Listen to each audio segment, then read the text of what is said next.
Hello, hello. So I think this is our small group for this session, and I'd just like to introduce myself and my colleague and tell you what we'll do with the information. I think it is recording, it looks like, so we're good there. We'll be sharing the recording with the city so that they have it for their records and can make it available as appropriate or required, I'm not sure.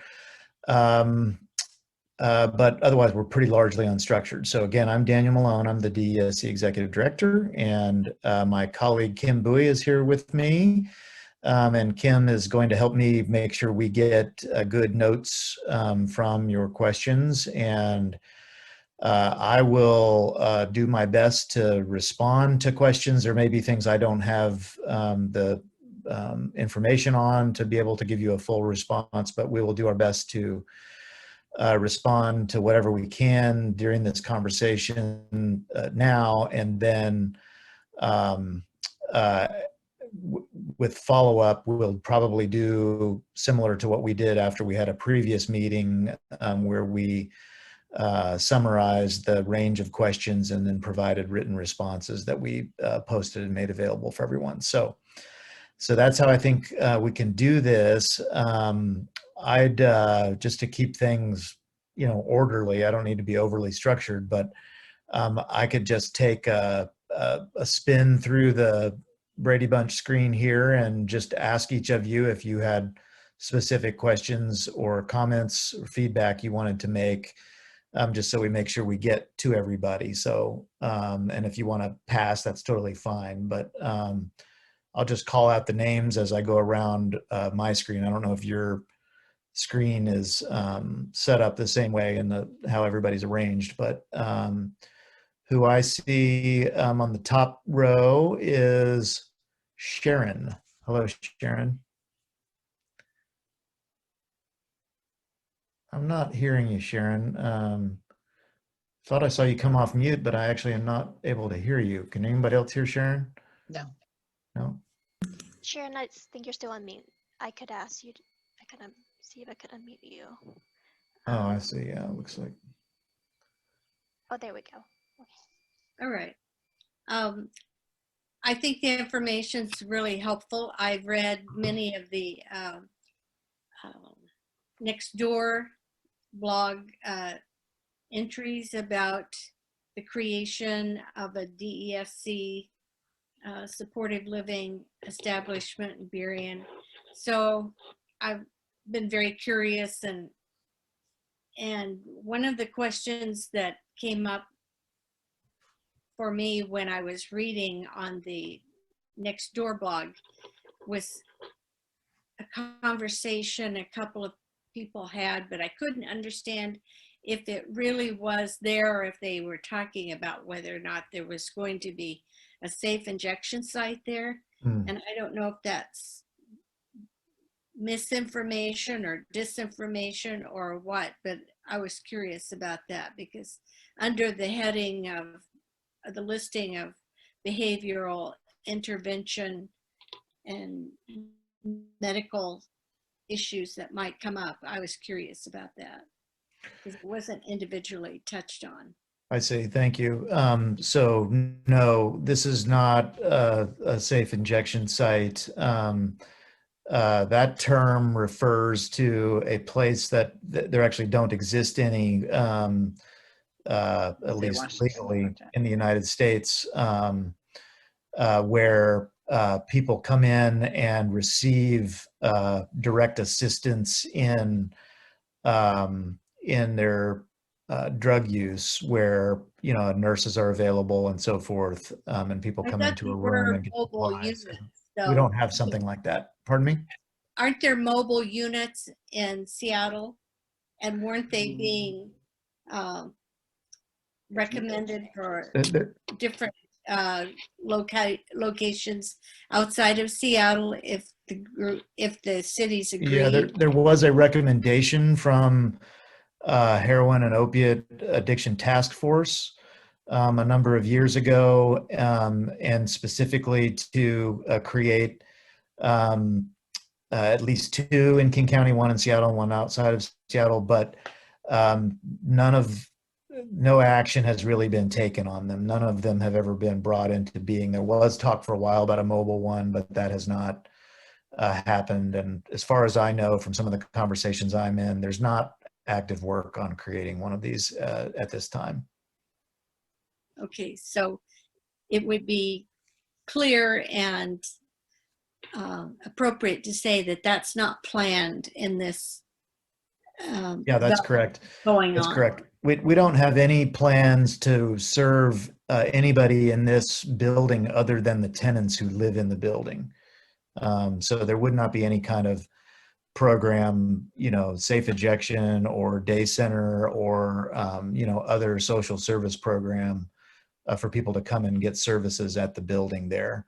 Okay. Only services inside the building will be provided to the tenants who live there.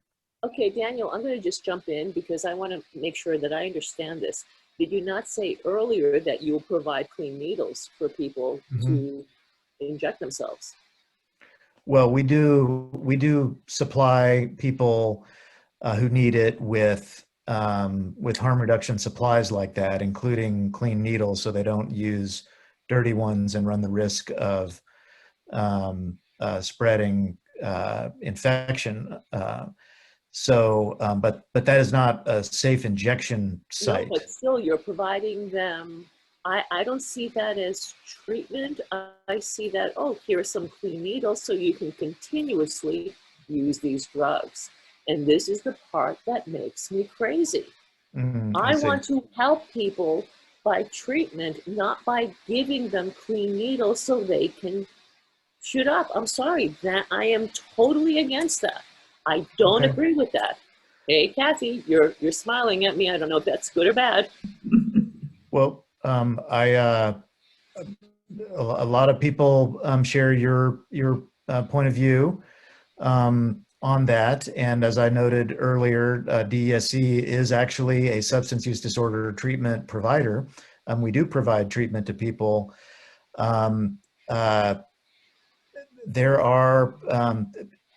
There's a wide range of where people are.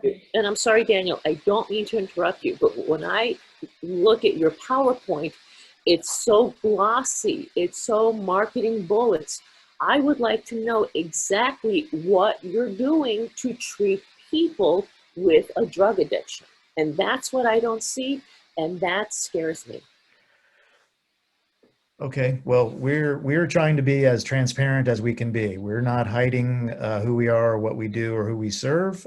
We are doing our best to meet the needs of people with really complex conditions and situations, and that includes providing a whole range of supports to them that include outpatient treatment, assisting people with going to inpatient treatment, and helping people survive and remain healthy when they are not in a place in their lives where they are conducive to stopping use of that. And so I recognize that some people don't share that kind of outlook on how to help people. We're just trying to be clear with you that is the outlook we have. So I'm going to keep going around the horn here, and I'll circle back to you as well. No worries, thank you. So Sharon, thank you for your question. We can come back to you for more. And so moving around the horn, Linda, please. Linda Streicher. Thank you. I just want to say my spouse and I support this idea a lot. We cannot govern what people do in their private apartments. We can't in the public market. Nobody knows who's doing a drug in a regular market rate apartment, and that's not what we know.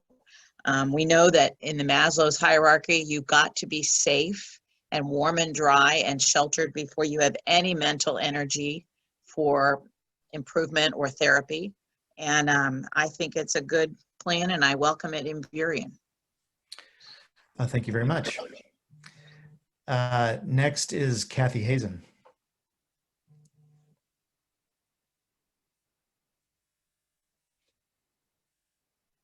Are you still there, Kathy? I saw you on and off camera before, and you're on mute now.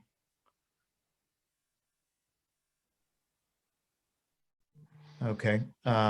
If you're speaking, you're still on mute, Kathy, but we'll circle back around and I'll just keep moving around the horn here. David Burke, hello?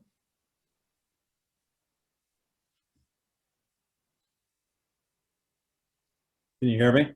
Yes. Okay. Couple questions. I am a business owner in Burien. And a couple questions I got is on the lease contracts. What happens if they break the lease that you're setting up with them?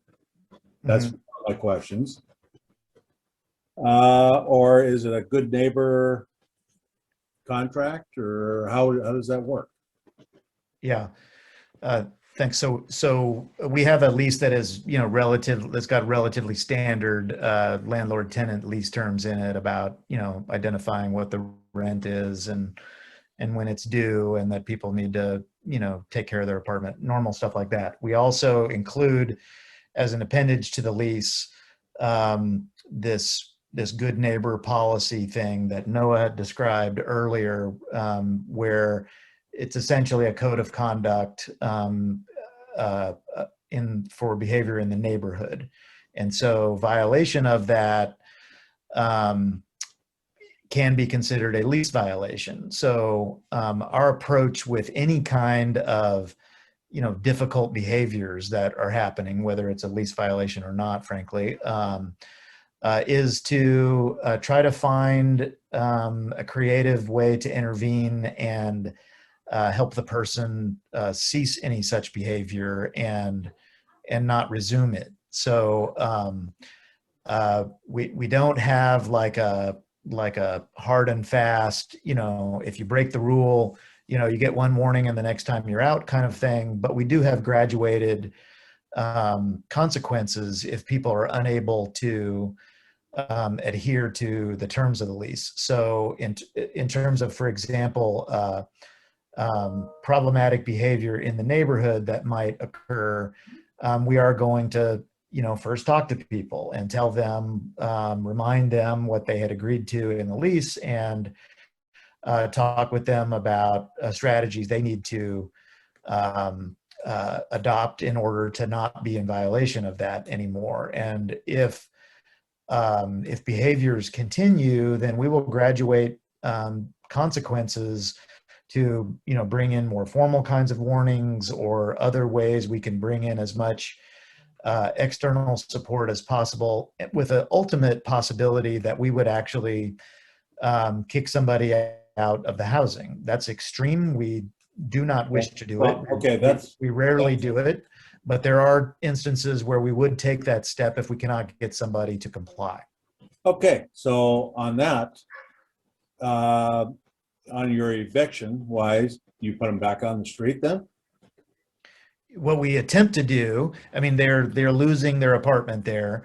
What we attempt to do when we are kicking somebody out in that way, rarely does it have to go to an actual court eviction. We can get the person to comply, but we attempt to find them another setting, like a shelter that we operate, or another setting. So last year, or over the last 12-month period, our data were that 14 people left our whole array of housing. So about 1% of people left in unfavorable circumstances like that. We asked them to leave, and we got all but 2 of them, placed somewhere else for them to be safe and sound, and the other 2 would not cooperate with us. So we did not have a place to offer to them. So it's quite uncommon, low type of event. Okay. So do I still got more time? Sure. Yeah. You want to follow up? Okay.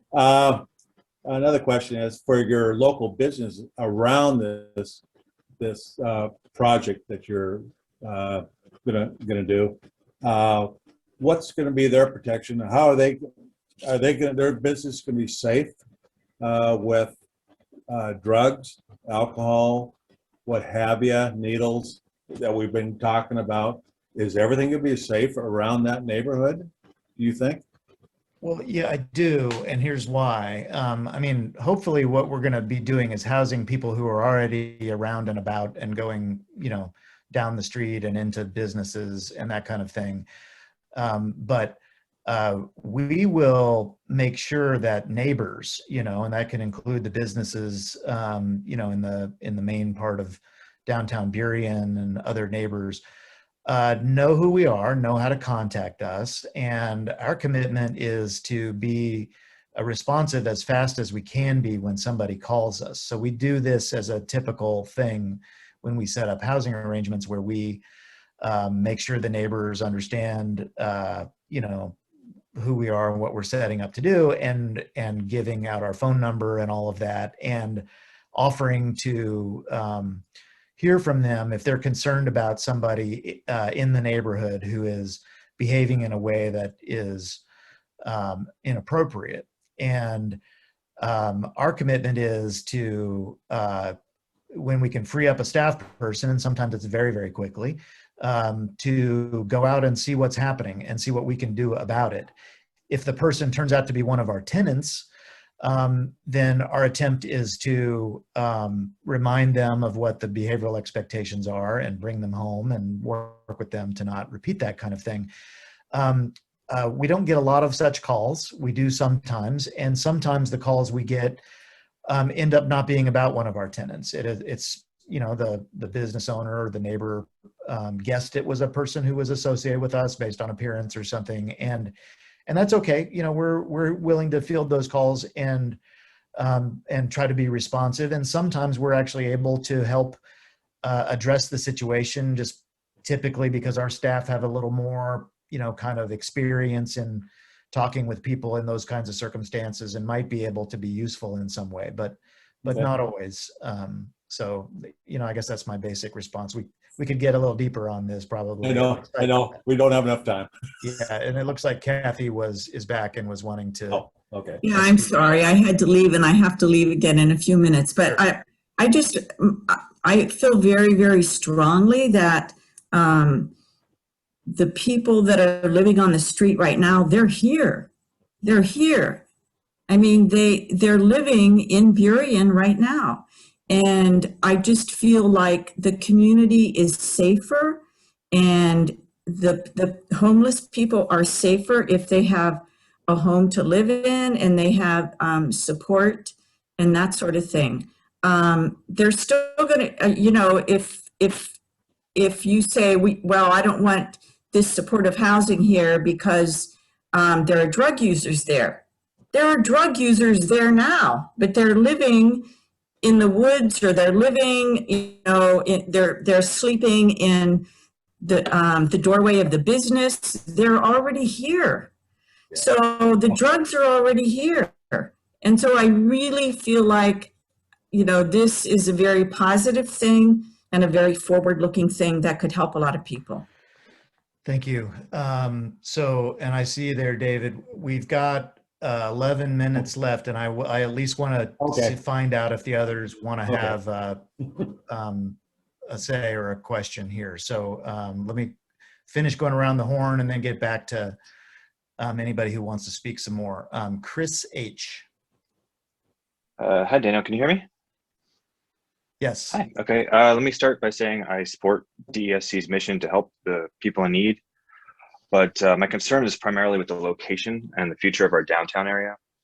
And you're comparing the other houses like Aurora House and some of those, and saying it's similar in distance and the neighborhood feel to Burien, but it's really not, because Burien, it's more like walk around, family oriented shops, cafes. There's even like martial arts school right there for kids, and a town square park is right there. So when you look at the other places like Aurora House, it's like right across the street from marijuana dispensary, and there's like auto parts store there. So I think there is a decent difference in, similar neighborhood feel.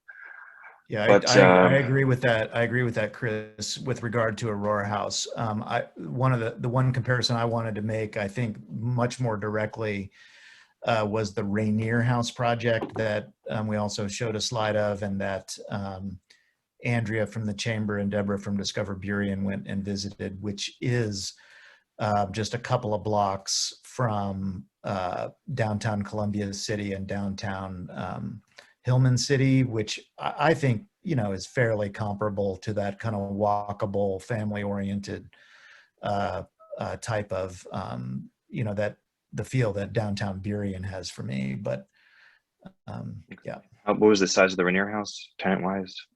It's 50. Mhm. So it's half the size. I'm looking at the map now. Yeah, I guess it's a little bit farther from like the downtown walkable area. This will be like a half block away, this proposed location. So, so I guess, you know, the follow-up question with that concern for the location being right where a lot of people like to walk around and, you know, be in the park and that sort of thing. I did see in your frequently asked questions that of the 95 residents, it's expected that nearly all of them will have substance or mental health disorders and probably be addicted to methamphetamines and that sort of thing. And I guess just kind of putting those together with the code requests for changing the amount of outdoor space and recreational space that Burien normally requires for a building, where would you expect the people to go if they don't have that space, the same space, if they're also kind of used to being outside? And also, are you responsible for any damage that they would do outside, like in the downtown, or responsible, I mean like legally responsible? Is there anything that you would actually, you know, have a real responsibility for if they were to do something? Yeah, I hear you. So, I mean, we definitely will have some indoor and outdoor, you know, kind of recreation and lounge space for people at the building. And we absolutely expect people are not going to be going to the park and, you know, using drugs or, you know, doing anything in settings like that. Now, certainly our folks might go to the park to enjoy the park like anybody can enjoy the park, but not to misuse the park is important part of our behavioral expectations. In terms of, you know, our responsibility around things, you know, like I was getting at earlier, if people violate the behavioral expectations, then they're not going to be able to stay living in the housing there. You know, that would not be appropriate for them to be for them to be degrading the quality of life in the neighborhood for everybody else and retain their housing there. I do want to be clear, we don't have any kind of custodial oversight of people. I mean, they are regular tenants like anybody else in a rental situation. It's just that they have disabilities and we're providing an array of services to help accommodate their disabilities and be effective at you know, staying housed. So yeah. Okay. Well, I guess, were there any other locations maybe farther away from the downtown that were being proposed for Burien? And I understand there is a need here in Burien for homeless people housing. That seems like the worst possible place for the future of what is really one of the best things Burien has going for it. Well, I mean, I guess I don't share the premise that it is going to result in people you know, misusing the area or making it less desirable. That is not our experience. But we looked at a number of sites in Burien and settled on this one. And, you know, we liked a lot of things about it, including its, you know, proximity to transit and just kind of nice walkable areas. We weren't attempting to move it away from some of that kind of stuff when we were identifying the site. Ultimately, to proceed with the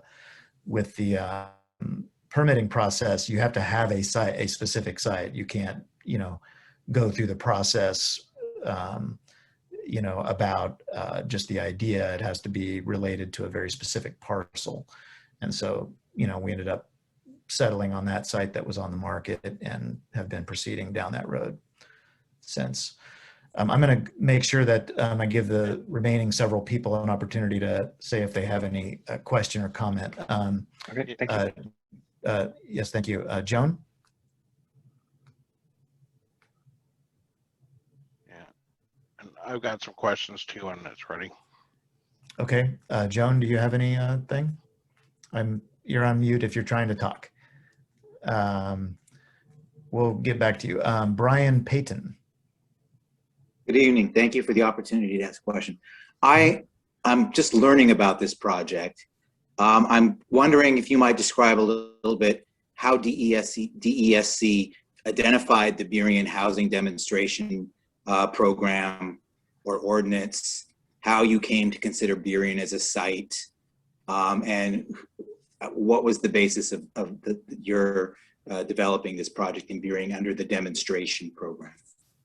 Mm-hmm. Well, we learned about the demonstration program, through, I don't know exactly, but, we learned that there was such a thing and that the city of Burien, by virtue of creating that program, was interested in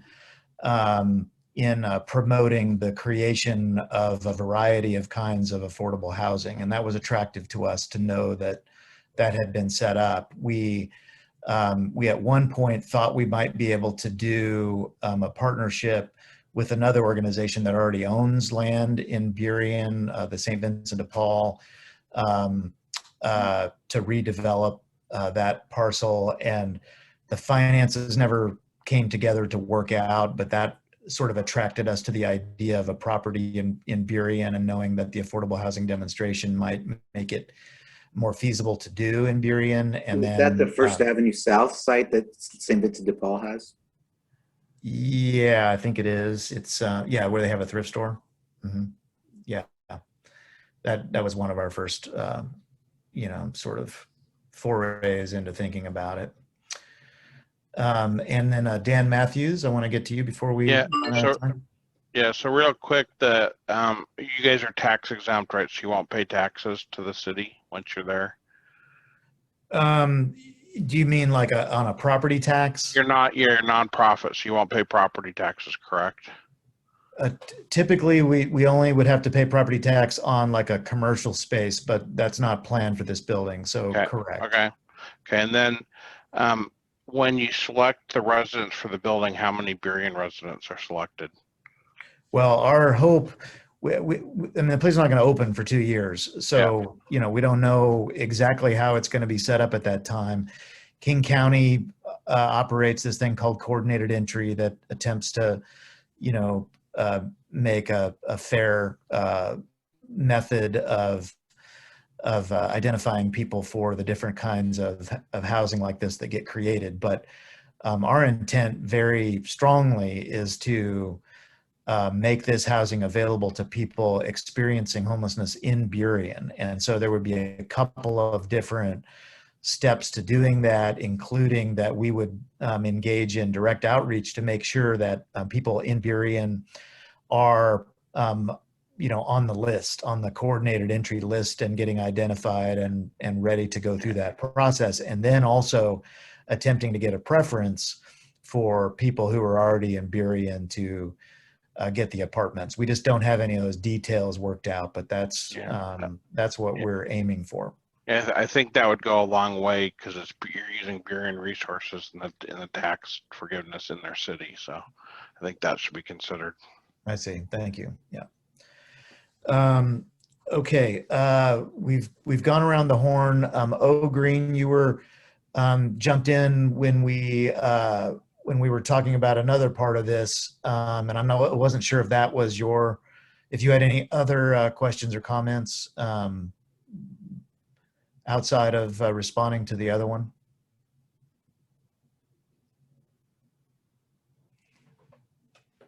Okay. Well, we've got just a little bit. So Sharon, I see your hand. Go ahead. Just one quick question. Do any of these centers act as a magnet towards other homeless who are maybe hopeful that they'll be there, or they want to befriend someone that's living there, so that the tenant level actually increases, or that the services increase to others who are not actually tenants? But in other words, does it become a hangout for other folks, homeless folks that might want to, that are hopeful that they'll get in? Yeah, people are the tenants are permitted to have guests. Well, once COVID pandemic is resolved, they're permitted to have guests on a limited basis. They can't have, large numbers of people at once or over the course of a day. So there are limits on how many guests somebody can have.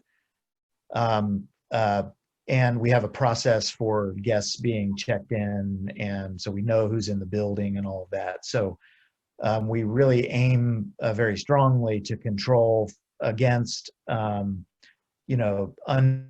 people being at the building, or people, hanging out without being an actual,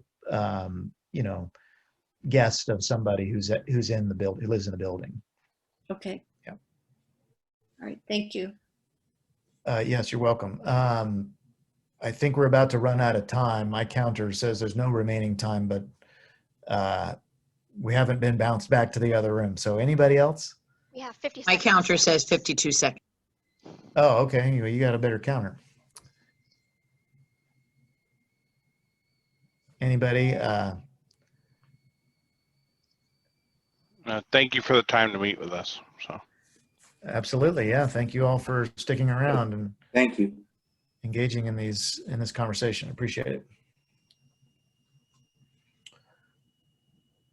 Okay. Well, we'll see you back in the main room for a wrap up. Take care, everybody.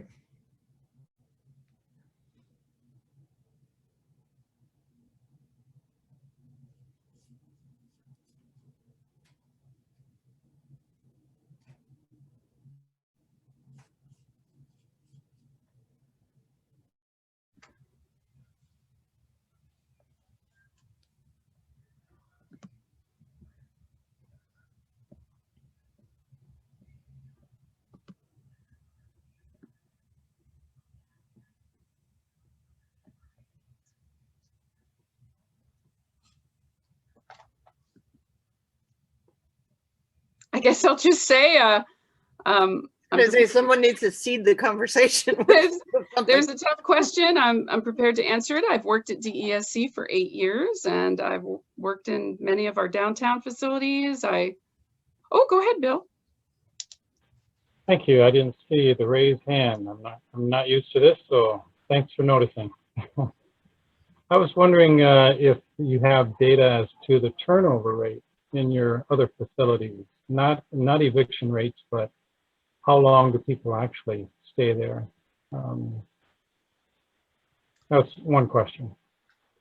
Well, Bill, I will tell you that as I wear the hat of, I am the agency's facility director, and I am personally responsible for the team that turns every single unit. And I will tell you that we have an extremely low turnover rate.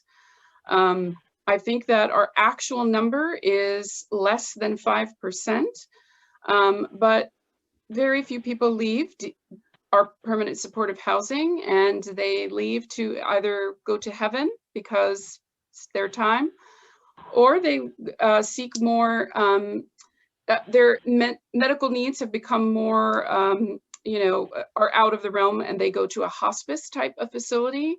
And the actual number of individuals that leave our housing because they have truly been, to use the term, evicted, is a very, very low number.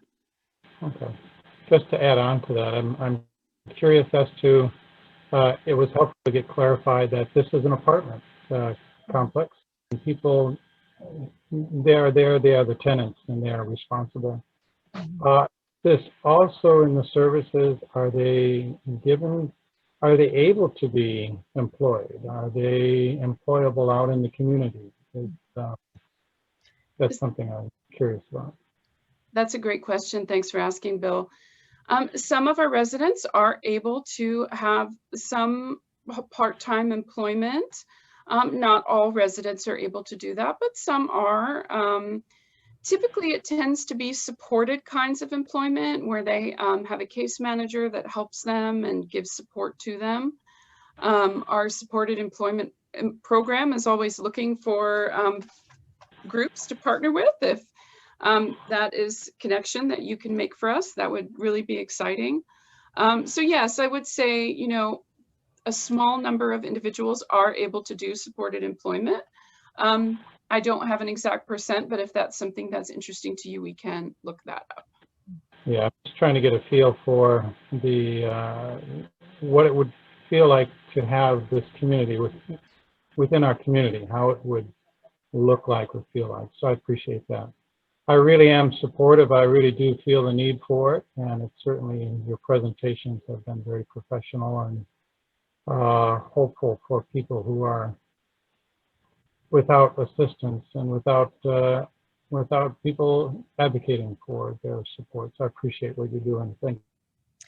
Well, thank you, Bill. I can add a little bit more about supported employment services. Just to add on to what Sandra said, one of the benefits of DESC is that we're also a licensed behavioral health provider. And as Sandra mentioned, we have a supported employment program. We use a national fidelity model, evidence-based model called individual placement and supports, where we provide people with disabilities with pre-employment services and employment sustaining services. That's helping people, coach people to be prepared to build job skills, and then also working with employers to figure out how can we make job accommodations on the job to make employment and jobs accessible to people with varying abilities. DESC Burien will have 6 stories. There will be a first floor, which is typically our supportive services level, and then floors 2 through 6 will be apartment units to total 95 units.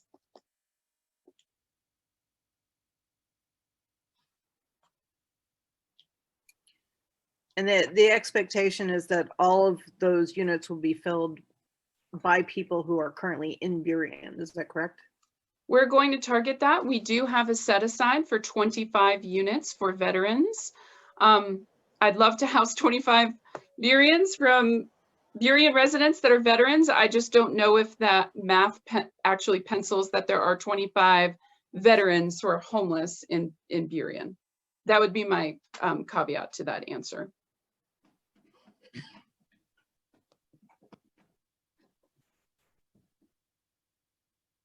Go ahead, Bill. I don't want to hog the conversation here. You mentioned some people have drug use, and so you'll have the safe sharps containers within the facility and ways for them to deal with that. But as they're out in the community, is there anything that prevents them from, I'm kind of wondering where they would get money, and I guess would there be increased criminal activity around the area for their demand for illicit drugs? These are good questions. I feel like I want to just speak from a place of experience in that people don't want to do drugs out in the open. They want to do drugs in a private space, and they want to do them in their apartments. I think that, you know, it's part of the safety issue that is part of the homelessness problem. I think that when people first get into housing, it takes a small adjustment time for them to what we call stabilize. But over time, we know that the harm reduction model is successful, and Noah talked a lot about the studies. We've done numerous study after study after study that shows over time, people are able to, you know, keep their addictions in a way that is meaningful and helpful to them. And I think that I will tell you that they're getting those drugs right now today. So, you know, if there's criminal activity, it's already there. And we find that as people, again, move into housing and stabilize, the need becomes less. And often we're successful in strategies that are effective, like people using different kinds of substances. And I think Kate can talk a little bit about our medical assisted treatment programs, because I think it's important to know that that's a big part of the services we provide. And I would say that I've definitely seen in other neighborhoods, again, I've been with the agency doing this housing for 8 years. You see that people that move into housing, you know, want to use in a private space, and that public use tends to really kind of, you know, dissipate. Kate, thoughts? Yeah, so again, going back to that a licensed behavioral health provider. We have a substance use disorder program and a medication assisted treatment program for people with opioid use disorder.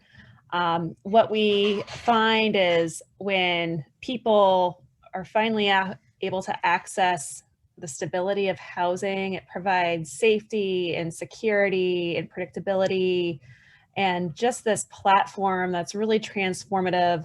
And it gives people just the space to really focus on their health and their well-being and think about their goals for recovery and engage in services in a way that's just much more difficult when you're living outside and your life is very chaotic. So we really see this stable foundation of housing plus, comprehensive services being available as very effective in helping people see improvements to their health and well-being. And I can certainly say again from personal observation, the facilities team has had an office in the basement of the Union Hotel for many years. And over time, I've had a chance to observe clients from 8 years. And I would definitely say that their lives change in a significant and meaningful way, and that, they are able to be independent in their housing and they're able to be safe and, they're able to lead meaningful lives in our housing.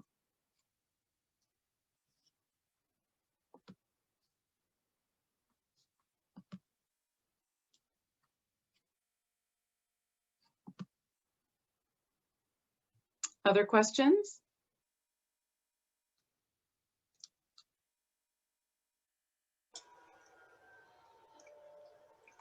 Butch Henderson, did you have a question? I'm curious, the 25 units that are going to go for veterans, then leaving some 60 units, how are the tenants that are going to be determined, and how many of them are from Burien and how many of them are from outside Burien area? I don't have a specific way to give you that information other than to say that we will work with King County to identify, significantly vulnerable folks that are prioritized for housing based on their housing rating system called the VI SPDAT. Maybe Kate, you're probably more versed in this than I am. Sure. So the county has a system where they assess people for vulnerability. And it really truly is who are people who are at the most risk of dying from the elements, hypothermia, heat exhaustion, who are at risk of not having their behavioral health needs met, who are aging. We serve people who are quite elderly. And so there's a whole set of different types of risks that make somebody vulnerable.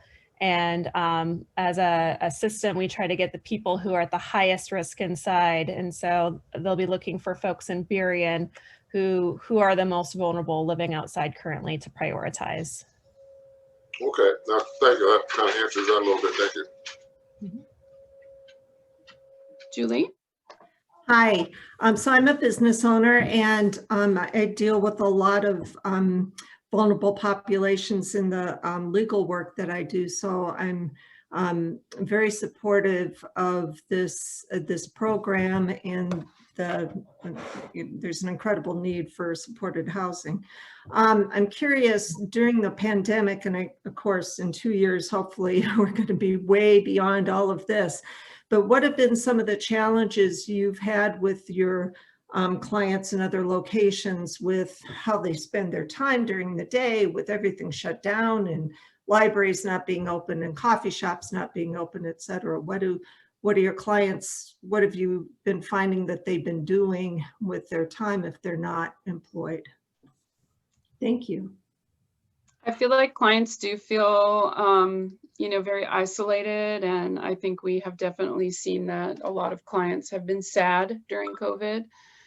We've had a lot of really wonderful organizations be able to donate us supplies for art projects and what I'll call like activity kits and books and games. Many of our residents are very high risk for COVID and have been doing an excellent job of just kind of isolating and self-quarantining. Most of our clients receive 2 daily meals from us. That was covered as part of Noah's presentation, but in order to make sure that there's contact and we're doing our daily check-ins. We went to a period of time where we were delivering meals door to door, and delivering medications door to door, just so that we could have a way to connect with people and make sure that everything was okay and check in. I'm not sure what we would have done without some of the donations of the art kits and activity kits. Kate, do you have any other thoughts? I think that sums it up very well. But it was a really good question. Thank you for asking. I think that a lot of, it's very hard depending on the site for some of our folks to get outside and have access to fresh air. And I'm really proud of SMR's courtyard design for this building, because it would create a situation where individuals in the safety of their home can go outside and get fresh air and mill around. And some of our clients are capable of small gardens or keeping, basic kind of radishes or things like that. And, we anticipate there will be a small area where some clients that are able to maintain a garden will do so. And I think those kinds of things that some of us take for granted are very important for this population to be successful in the long term. And that courtyard is going to be, sized appropriately for the building to allow people to have connectivity for fresh air without necessarily being in the neighborhood. Because I think that there's a lot of misnomers about this population, but many people, after having been traumatized by homelessness for so long, once they get a unit, they don't like to leave the building and they don't like to leave their unit. That's not all residents, but it is a portion of residents. And I've certainly seen it in many of the buildings that I've been in and many of the buildings that I've opened. And that in the 8 years, I've had opportunity to observe that. And I definitely, Aurora House was opened a decade ago, and I've had a chance to see how that population has developed. And it's very sad. People sometimes are very vulnerable, especially women experiencing homelessness. And when they get into their unit, they spend a lot of time in the building and they don't want or like to leave.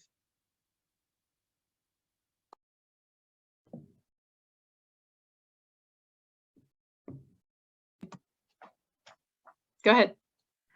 So where is the process in terms of your, I don't know if negotiations is the right term, but your process with the city of Burien on this project? At what stage is it? We are seeking city council approval on April 5th. We've been really trying to make sure that we share enough information with the community. I certainly, my background is not this. I certainly had a learning curve to go through when I started working at DESC. I had a lot of questions about things, and we know that, and we want everyone to have an opportunity to get all of their questions answered. We're very hopeful to gain enough support that the City Council votes the project to be accepted into the Affordable Housing Demonstration Program. That program enables us to get some zoning departures that we need to build this building in a way that's safe for residents. For example, one of the zoning codes requires that the units have balconies. That's a safety risk for certain vulnerable adults. So we're, seeking a departure, for example, to not include balconies, and the acceptance into this program does that. We'll have more community meetings if needed. We've got a website page. They'll probably mention that in the closing comments, but we've really been working very diligently to make sure that everybody's questions have not only a forum to be answered, but that there's answers, even the tough questions, so that people can come to understand, as Kate and I have working here, what this really is and what it really does and what it really means.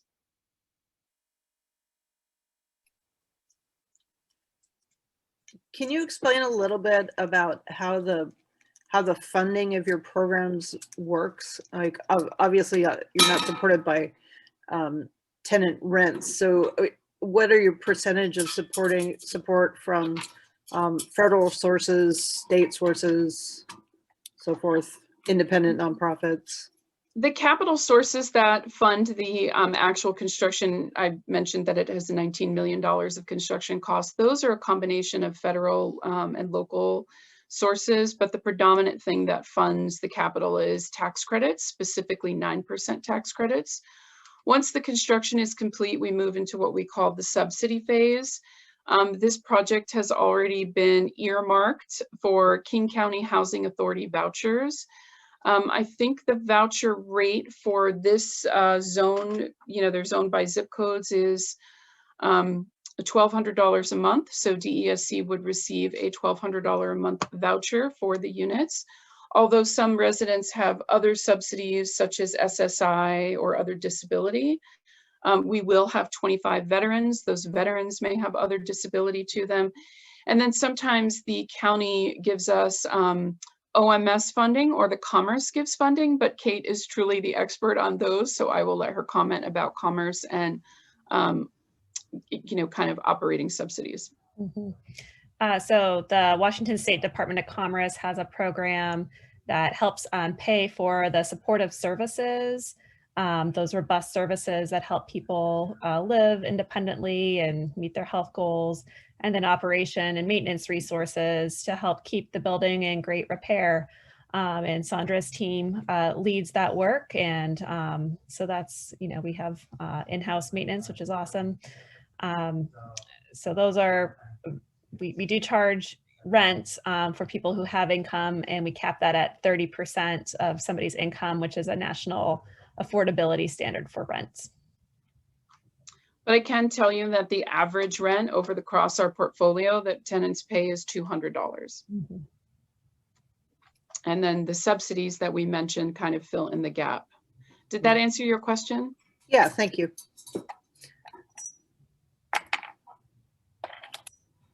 Will the VA be providing any supportive services to the veterans, case management, counseling, et cetera? Sometimes they do. A lot of veterans come with their own subsidy kind of soup, I guess is what I call it. And many of them have access to other resources. And the role of our on-site clinical support specialist, CSS, is to help them actually, use those resources and connect them to those resources. And oftentimes it's taking them to appointments or helping them access veteran medical benefits that they have. So yeah, they do have kind of a different subsidy mix that often comes with them and is assigned to them, not necessarily the building, if that makes sense.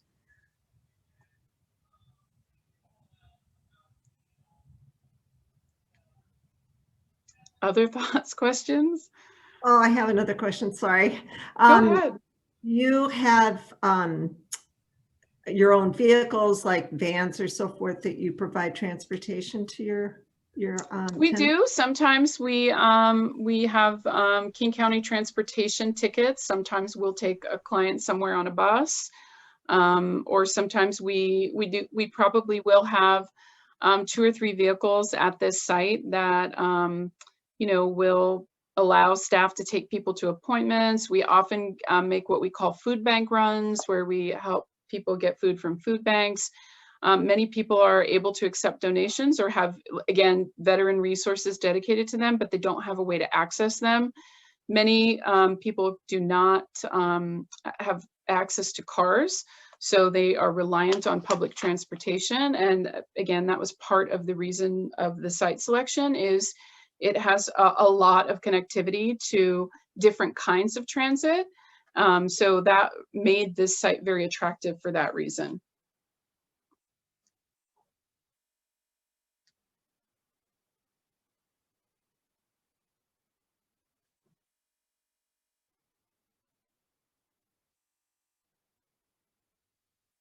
Bill? I'm curious as to how big the need is in Burien for a facility such as yours, and could you use 2 or 3 more? I think that there's a lot of disbelief about how many homeless are in the area. I think the problem is a lot of the data we have categorizes Burien as quote unquote South King County. And those actual numbers are in the 16 to 1700 range. But in conversations that we've had with Chief Bo from your Burien Police Department, he thinks that there's several hundred homeless people in Burien. I think that based on our connectivity to groups like Navos, to St. Vincent de Paul, to Mary's Place, to a bevy of other providers that we call sister agencies. Lead, Reach are part of those. I think we believe that there's several hundred homeless people in the. So is part of your process doing research into the specific needs in Burien leading up to the finalization of your project? I would say that that's what part of this process is to hear feedback from community members and holding different types of forums for different stakeholders to kind of understand community concerns and interest and questions. Like Sandra mentioned, it's definitely a lot to learn about a new model. I would say in terms of the community and the population of people serving, we have really close relationships with a number of other social service and human service providers, the police department, for example, as well, to learn more about the needs of the community.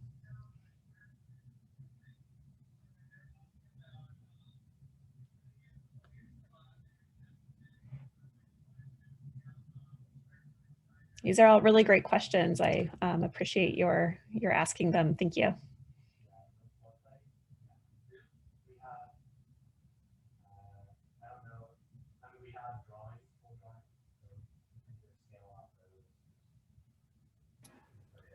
Is the Burien location the only current project you have at this stage, or do you have other South King County properties that are also being worked on? I believe this is the only South King County project we have right now. We have a project in North Seattle near Shoreline in development, Bitter Lake neighborhood, Green Lake in Seattle. And then we have a second phase of a project in the Rainier Valley neighborhood in Seattle called Hobson Place that's attached to a full-scale medical clinic that we're developing with Harborview Medical Center. Sorry, I apologize. My laptop just died there suddenly. I don't know what happened. It looks like we have about 4 minutes remaining. Are there any other burning questions that someone that hasn't spoke wanted to shoot out there quickly?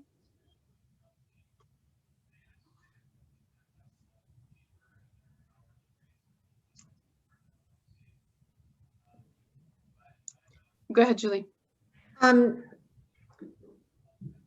As you've opened other new projects and buildings, is it typical or unusual that you run into some community resistance? I will tell you that it depends on the neighborhood, but community resistance is unfortunately common. There's a lot of NIMBYism. That's an acronym for not in my backyard. People that don't really understand what we're doing or think that in some way we're going to create harm to the neighborhood or property values. Coming from a place of having to learn about what the agency does and how they do it, I can say that I completely and totally understand questions and wanting to figure out what it is we do. But, you know, I live in, you know, the Seattle community as well. I wouldn't be proud to build this building and be in a place where I would say that I wouldn't want this for like right next door to my own house where I'm, you know, raising 2 small children. So I get that. And I get that people need to go through a process of understanding what we're doing, and not everybody agrees with all of our methodologies and harm reduction. I think we try to do what works, and we partner with a lot of different institutions to really get data. It's about data. It's not about our opinions. It's about data. And I hope that you trust in my confidence that what we do here works. I believe in what we do. I think Kate believes in what we do. It's not always glamorous. People who have significant disability, mental health concerns, substance use. But I know that, you know, there's a guy named Bill that's lived in the Union Hotel for 21 years. That's what I know. We talk about this working. One statistic that sticks with me is that a year of permanent supportive housing cost the same as somebody being incarcerated for 3 months in King County Jail or staying in the hospital for just 3 days. And to meet somebody's needs in independent housing where they hold a lease and they have access to services is just such a better way to help someone rather than going in and out of the hospital because they're not getting access to regular health care, for example. But thank you, Julie. That is a great question. And I hope that over time, the first time I saw DESC Candidate House, I couldn't believe what a beautiful building it was. And I wasn't sure that I was in the right place because it didn't look like permanent supportive housing. I guess that's another, it's not always going to be that way. There's going to be days where somebody's having a bad day and, we're going to engage and help get them the support they need. Right now, they're on the street. It's a terrible and tragic way to be. We have like 20 seconds left. Thank you all for being in the group. I hope that everybody got an opportunity to get their questions answered. If you need anything at all, please reach out, info@desc.org. There's on the DESC page, there's a Burien tab where you can put comments and questions. If you think of something that you didn't want to ask in the group, you can feel free to put comments there. They're anonymous. We'd love to really answer your questions. We really do believe in what we're doing. And thank you all for your support and taking the time to have this meeting and to join us. Yes, thank you so much. Really appreciate it. Thank you. Have you done, like in that area that I'm thinking of where this will be, have you done outreach to the Latino businesses in that area? I can take that. We have not done specific outreach to the businesses, to the Latino businesses in the area. However, we have distributed some materials in Spanish to Cesar Linares, who is with the Greater Church Council of Seattle, and he's been working with some groups to distribute that information. That said, we did initially send out a letter and a flyer to introduce people to the project and to our very first Burien public meeting. And we sent those flyers out to people within 1,000 feet of the site. So if people ended up being in that radius, they hopefully received a flyer. Hi, sorry to just butt in, but how do I raise my hand? I'm Carol. Oh, there's like a little hand icon here at the bottom of the screen. That's what I've been looking for. Well, it should be. Now I'm finding the darn thing. Zoom. I'm sorry. I know, and I don't see it. Click on participants first. I'm sorry. If you click on participants, then you should be able to see the hand in the lower right. Okay, thank you. Sorry. Well, Carol, did you have something you'd like to say? You don't have to raise your hand.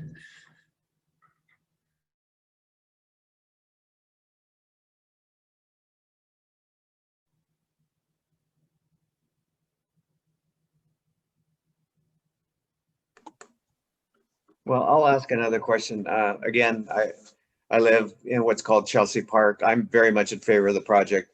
We need we need housing for homeless people in our city here. And to think that all the services can be done in Seattle is ridiculous, because the issue, it's all over the place. I mean, you go from here, I-5 all the way down to California, there's homeless all over the place. It breaks my heart. So my other questions on this is, what are the next steps? I saw there's an April 5th council meeting. Does the city council have to approve this, or what happens? If you could explain. Sure. So the reason that we are being approved by city council is that we are applying for the Affordable Housing Demonstration Program. And that's a pilot program that I believe the city passed, I want to say last year, to invite affordable housing into the community. And they wanted to have five buildings or 5 developers participate.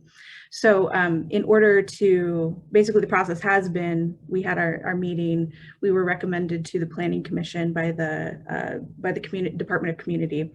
And then now on April 5, we will be presenting to the City Council. And it is kind of up to City Council where it goes from there, if we're invited back again, or if they make a vote. So yeah, so our final approval would be to be part of this program is from the City Council. So if the council doesn't approve you for the special affordable demonstration program, will the project still go forward, or? We would look into that? The project could still go forward. I missed that, sorry. Oh, I'm sorry. We would look into ways that we could make the project continue to go forward. Okay, so if you weren't affordable demo program, it would just make it more difficult for DEC to do this program. Yes, yes. Okay, and is there, the way the proposal is now, is there money, is there City of Burien money going to the program? No, and we do not expect there will be. Okay. I believe I saw Carol's hand up. I'm sorry, I see you too, Terry. That's okay. Okay. Thank you. Yeah. When you asked me before, I was asking a question. I didn't realize I had muted myself again. Trying to get accustomed to Zoom. Anyway, yeah, we definitely need help for the addicted people and for the other people with challenges. My concern is with a name like Downtown Emergency Services, that is going to attract people from the outlying area where they may think that they can get walk-in help. And people, you know, it's a, I wrote this down, let's see, it's a hardship for homeless people to travel, for them to come here for nothing because of false advertising, if you know, if you want to call it that or whatever, unintentional, I'm sure. It could be harmful for them. They come all the way out here from wherever, thinking, you know, it says emergency services, right? So I would suggest, for one thing, to have a different type of name so that they wouldn't come expecting, you know, walk-in help or something. Because can you imagine packing up all your bits? And yeah, that would be hard. And then they're just dumped here. So anyway, thank you. Just to be clear, Carol, we likely will not end up being called DESC Burien at the end of the day. We have naming processes that we'll still need to go through, but we haven't gotten there quite yet. So okay. So it won't be called DESC Burien forever. I imagine it will be called maybe named after a client of ours or named after a staff member who is really valuable to our mission and vision. We choose a lot of different types of names. So, and I think we would also be open to community input on how we might be able to fit into the community with our name. Okay. Do you have anything to add? Also, is there a, I'm sure there is, I'm kind of new. I just learned about this very recently, so I haven't had time to do a lot of background research. Where are your other similar facilities located in the area in King County? And how long have they been there? Or is there a website I can go to look? Yes, there is a website. I will type it here in the chat. And do you want to take that? And I'll type it in the chat, Patrick. Patrick's our director of housing. He knows each one of our very intimately. Yeah, so I can't rattle off the top of my head the actual addresses, but in the link that Julie provides you would be able to look at specifically. But for example, we have 3 of our housing programs within the South Lake Union area. We do have 3 on Rainier Avenue South. So Daniel had mentioned one, probably the closest to Burien would be the one near Columbia City, which is Rainier House. And then approximately maybe a mile and a half up the road, I think we have our second project with this Estelle, and then we also have one further up the road, which is Hobson, which is our newest project that was in the video. But outside of the South Lake Union area, we also have a handful of programs down in downtown area, as well as 2 current programs up in the north end, up on Aurora. So yeah, we're throughout the city. Does that help answer your question, Carol? It does, and I will look on your website. Also, what government, or is there any government organization that you kind of, that you're, what do I want to say, that you answer to? You know, who's your big boss, so to speak? Sure, I can take some of that as far as our funding and compliance. So we are funded by a number of public sources. Typically, for this project, we're looking at funds from the county, from their housing finance program, from the state. The Department of Commerce has a housing trust fund, so we'll be applying for money from them. And we are looking to partner with an investor to obtain low-income housing tax credits, which are administered through the Washington State Housing Finance Commission.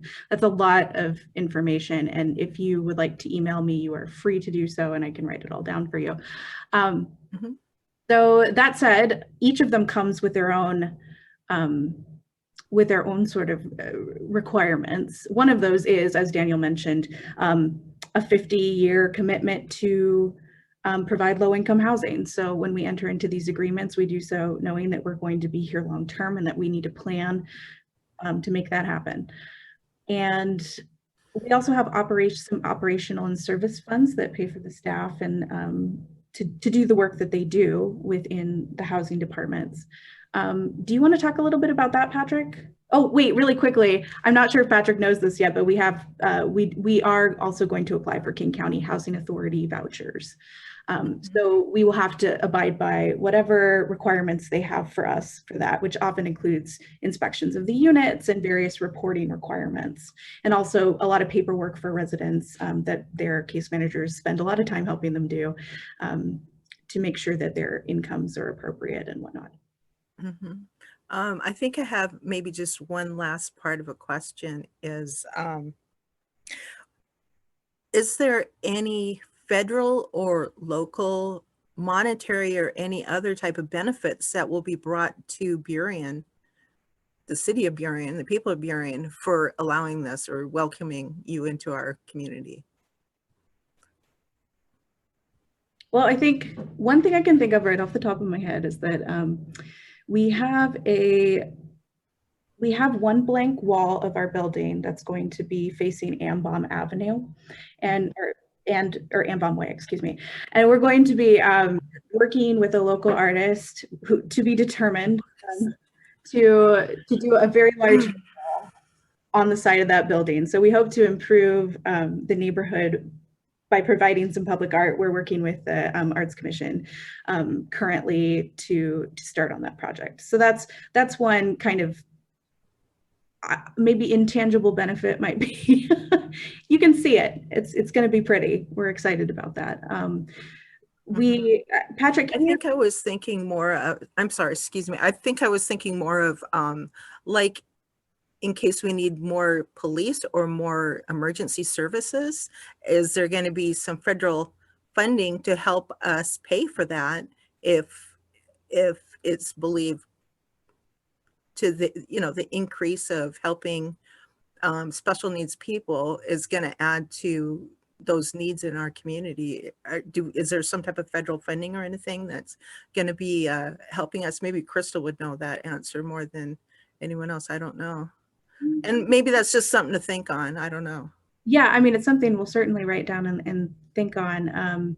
We hope that as a result of us being there and by recruiting people who are already experiencing homelessness in Burien, that we might be able to lower that as opposed to increase it. So that is our hope. And we will hopefully.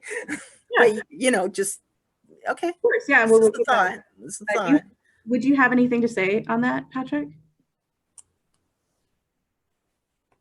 I apologize, not right off the top of my head, but I did jot down the question so we can find out some additional information and provide that to you all. What about Crystal? Do you know?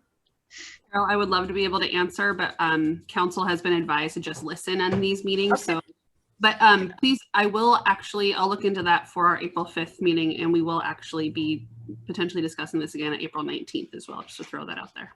Wonderful. Thank you so much.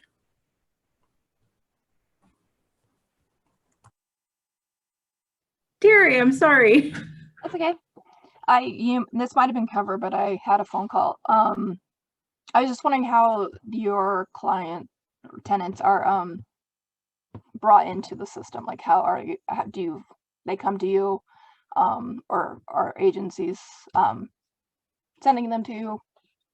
Is my first question. And then I just wondered about the outlying cities, because it's not just Burien that has homeless. So is there a percentage or anything of like for SeaTac and Tukwila or Des Moines, or, you know, is there room for people in those cities to come to?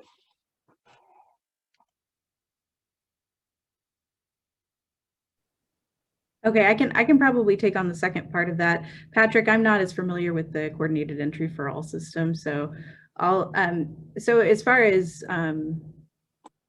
Tukwila and you mentioned Des Moines, SeaTac, those types of places. If you're asking like how many people are homeless in Burien, no, that's not quite the question. Okay. No, I just are they going to be allowed to be? Yeah, do you have room for? I mean, you obviously have room, but I know it serves Burien first, but like I'm trying to say, there isn't homelessness only in Burien. So I think we would be absolutely open to that, and because we're still about 2 years away from opening, that's still something to explore a little bit more and to gauge a little bit more how many people we can expect to house from Burien.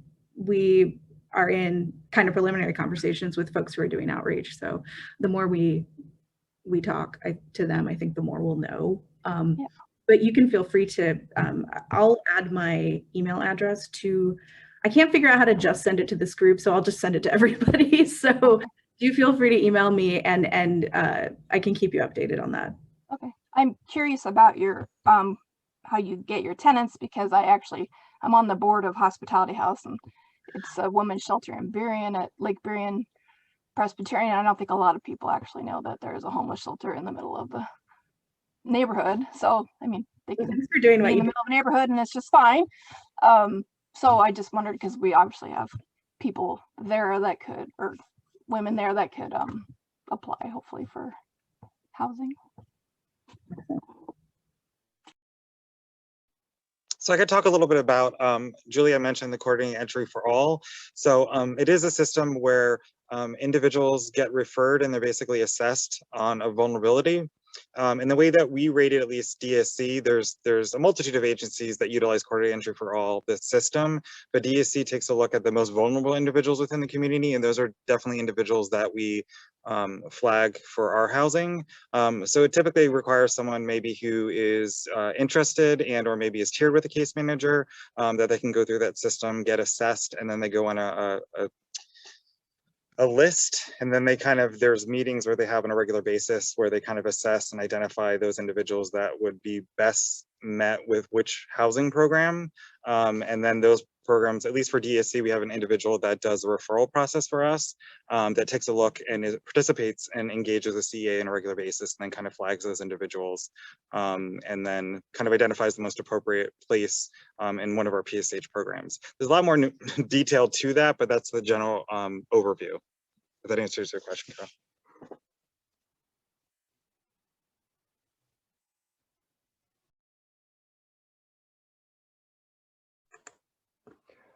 I have another question.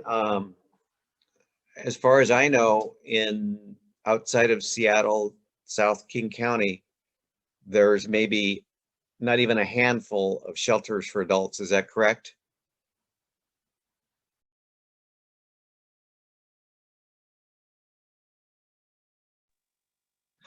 Ken, sorry, specifically asking DESC shelters or just shelters in general?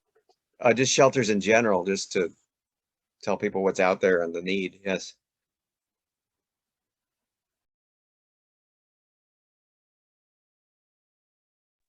Julie, do you have a sense at all to answer that question? I honestly don't. I'm a lot more familiar with the Seattle resources and less familiar with the outer King County area.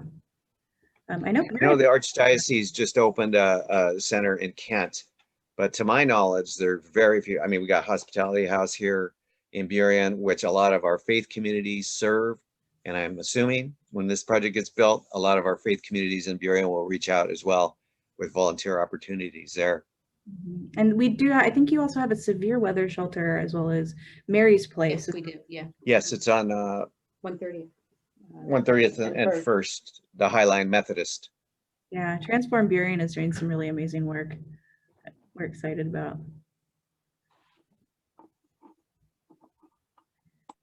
I guess I'll ask a question if nobody else is going to.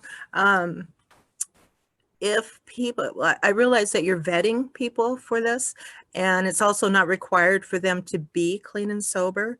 Having said that, if someone has a history of violence, they'll probably be vetted out, or will they be vetted in to get them off the street? That would be my first question.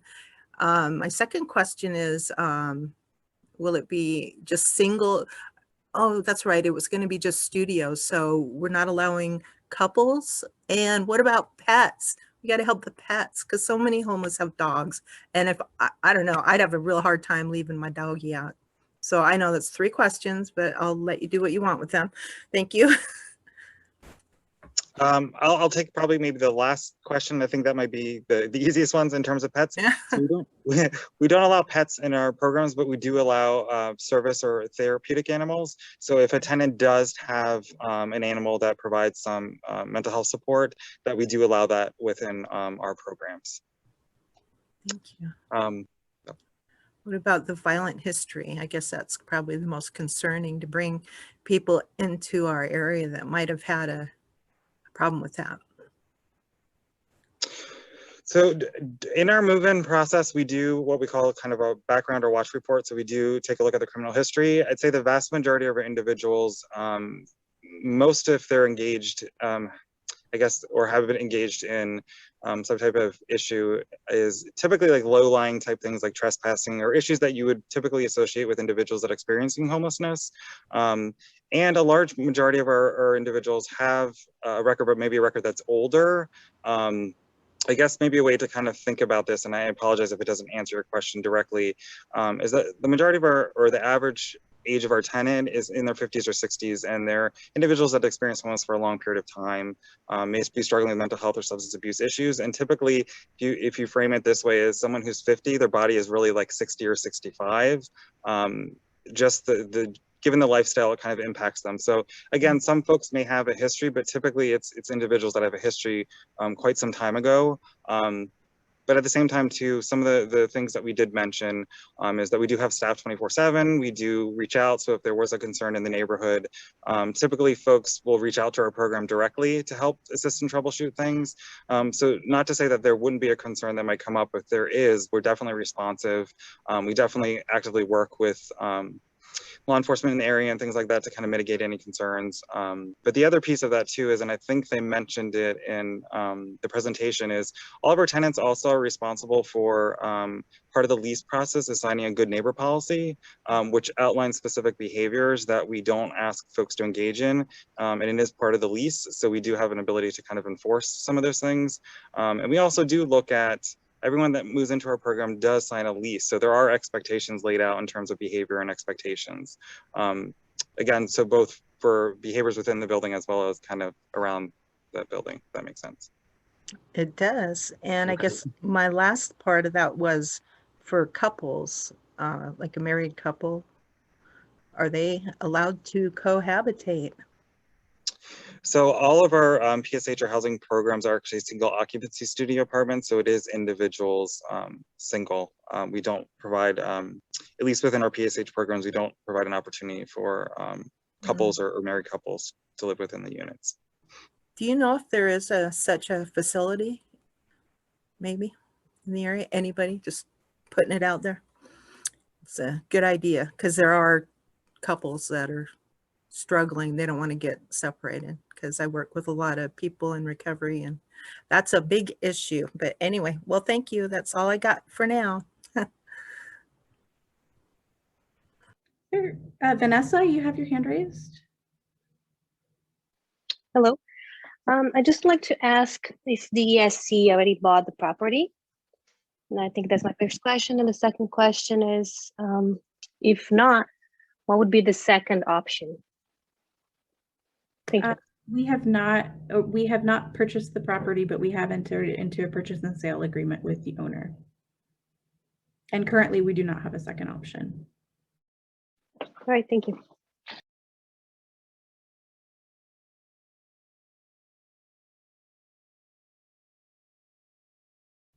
I think we're almost We're 3 minutes until we get booted back into the main session. So if there's any last burning questions, now is the time.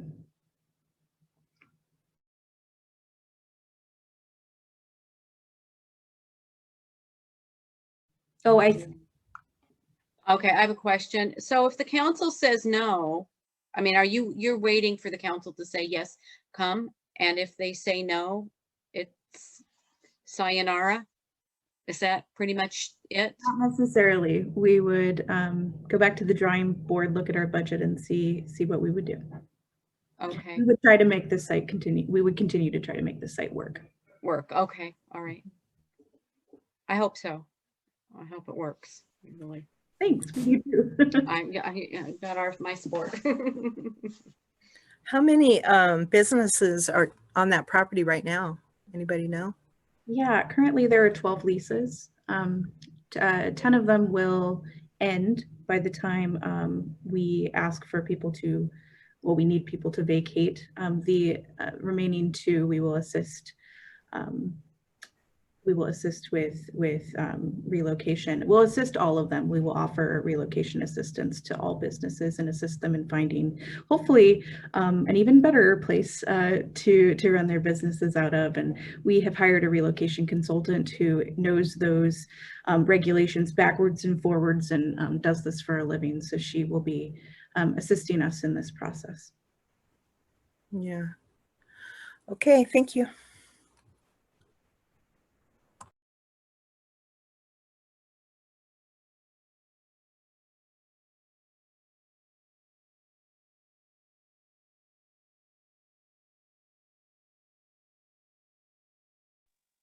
Any other last thoughts or questions? I think we have maybe about a minute left.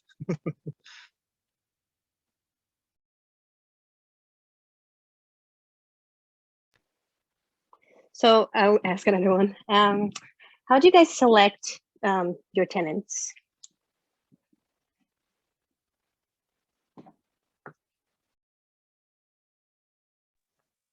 So sorry, I had mentioned briefly about the Courtney entry system. So there's some basic criteria that we take a look at, and that's individuals with a disability. We take a look at their income limits, take a look at, trying to think of, is there anything I'm missing, Julie? I'm kind of drawing a blank, but that's a, yeah.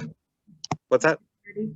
Their vulnerability level. So if they are most likely, the people most likely to be preyed upon in the street, then those are the people we want to welcome into our units. That's, I'm not sure. Is that it? How tall is this building proposed to be? I missed that part, sorry. Sorry? 6 stories. Oh, they must have changed the zoning. Okay, thank you.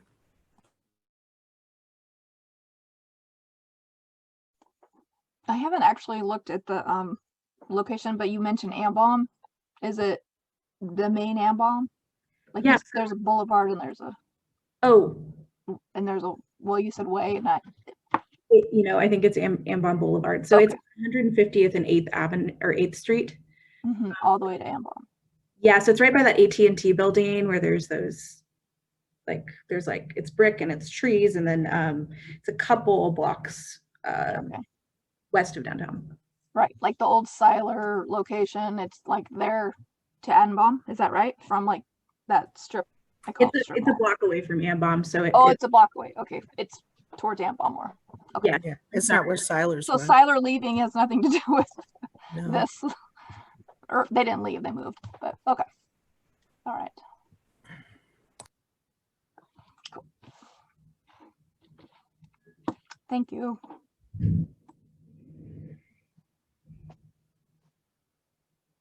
If we still had a minute, I just wanted to thank everyone for joining and participating, sharing your comments and thoughts, as well as the questions that you asked. We greatly appreciate that, and still open to feedback. This doesn't have to be the only forum where you all have the availability to ask questions. Yeah, I posted some things in the chat, so please take a look at that. Some links where you can go and comment, and my email address and the general DESC email address. You can find other ways of contact on the website as well. But thank you. I appreciate all your thoughtful questions. Thanks a lot.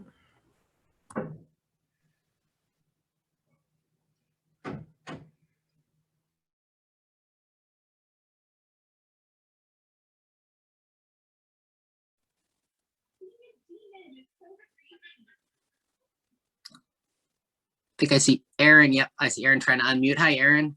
Hi, sorry.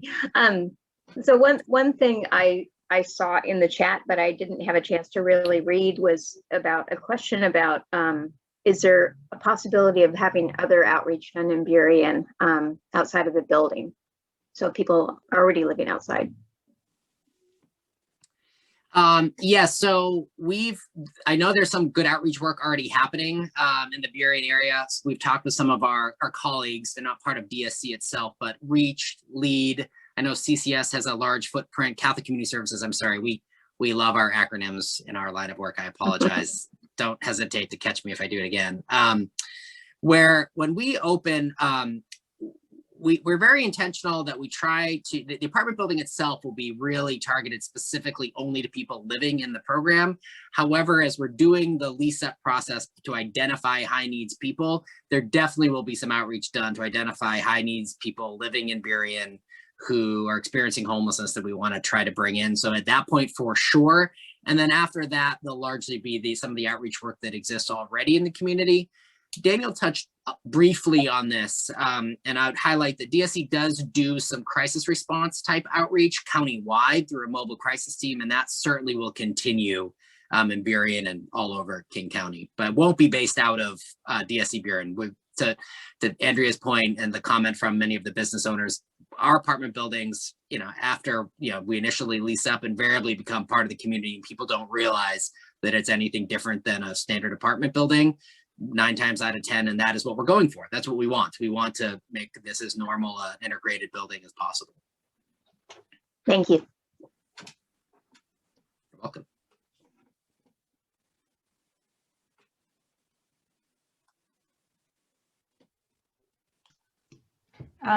Andrea, you mentioned that you had visited at least one of the current apartment buildings the DESC runs. And you said that the businesses around don't really know that there's anything different about the apartment building. Do residents also frequent the businesses? Do they? I mean, it seems to me like if my business were in downtown, I might be like, yay, 95 new customers. I mean, and maybe not all, but I'm just curious, did you find out anything about that, about what kind of activity? Yeah, absolutely. So we actually had a pretty extensive conversation with Tess, who runs a barbecue place that's right across the street from the, the Rainier House. And she said that there are customers, that come in and get her barbecue, which I need to go back and get her barbecue too, because it smelled so good in there. And we were just like, we're on a schedule. We don't have time to stop eating a barbecue, but we'll be back. Yeah. So she specifically did mention, that there was a connection that she was aware of. In terms of, customers. But again, for the most part, it was just like, who are you? What are you talking about? There's a what? I mean, was the general, feedback when we came to the office. And then, again, left our business cards and said, if anything comes up, if there's anything you want to tell us, please, let us know. And nobody has, reached out. Again, other than, Tess, the barbecue, owner, who said, that she did appreciate, the building, in the neighborhood.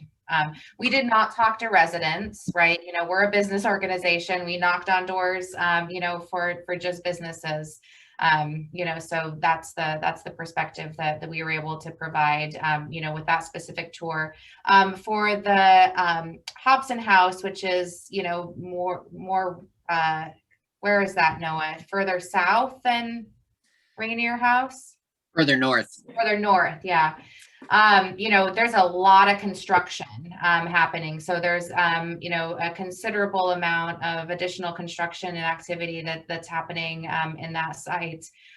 So that was hard to kind of differentiate between, what activity are you talking about, right? It's a construction zone, so active construction zone at that facility. I don't know, Noah, maybe you would want to talk a little bit about, those additional, projects, that are also going in. But yeah, it was a good experience. So inside we toured the one Rainier house. Outside we toured the other. Yeah, I would say the question around where and how do our tenants connect with other businesses, it varies. Some not much, others quite a bit, and become, you know, regular customers of many local businesses. We've long, a number of programs actually at Rainier House for years had a nearby church, I forget which one. I think they've slowed down doing that work even before COVID. We're coming and doing a regular meal on Sundays. So that is often what we see, is we see some deeper connections with specific programs often, or businesses or community service organizations. And then, you know, it's just like any old apartment building, you've got some people who engage heavily in the local commerce and business, and others that a little less so. And so it just varies. It's been my experience. Thank you. Hey, Noah, can I ask a question at this point? Of course. Oh, good. I struggle with any tech more complicated than an electric toothbrush. I hope you can hear me. You're doing fine. Yeah, I'm with the Des Moines City Council, and I'd be interested in, like, have you already done some sort of census or identification of you know, potential candidates here in Des Moines? You know, I'm just, yeah, I mean, that would be my first question, because you have to have a market before you would decide to you know, stand up a facility, right? Yep. We have a difficult time. I have had a difficult time getting information as to, you know, the number of potential people in Des Moines who might be, you know, good candidates for what you're doing. Do you have that kind of information? I can point you in the direction to get the best kind of information there is. That information is probably going to be a bit lacking, in part because of the difficulty of counting people experiencing homelessness.